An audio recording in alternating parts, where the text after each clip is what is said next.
ఓం శ్రీమాత్రే నమః. నిత్యార్చనకు స్వాగతం. కొడుకు తన తండ్రిని ఒక మంచి రెస్టారెంట్కి తీసుకువెళ్ళాడు.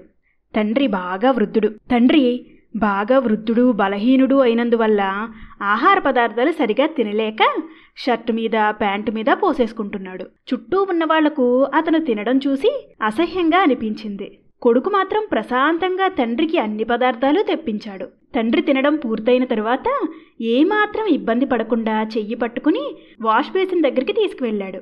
నోటికి ముఖానికి అంటుకున్న ఆహార పదార్థాలను తుడిచి చొక్కా మీద పడ్డ మరకలను కూడా శుభ్రపరిచి తండ్రి కళ్ళద్దాలు సరిచేసి బిల్లు చెల్లించడానికి వెళ్ళాడు. హోటల్లో ఉన్న వాళ్ళంతా ఆ తండ్రి కొడుకుల్ని చూసి సంభ్రమాశ్చర్యాలకు గురయ్యారు. కొడుకు బిల్లు కట్టేసి తండ్రిని బయటకు తీసుకువెళుతున్నాడు.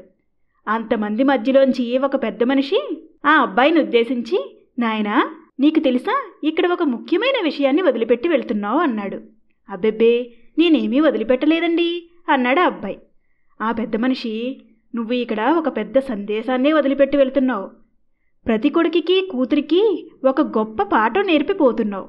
అంతేకాదు, వృద్ధులైన తల్లిదండ్రులకు తమ పట్ల తమ పిల్లలు ఎలా ఉండాలి అని కోరుకుంటున్నారో అలా చేసి చూపించిపోతున్నావు నాయనా. నువ్వు నిండు నూరేళ్ళు బాగుండాలి అని దీవించి పంపించాడు.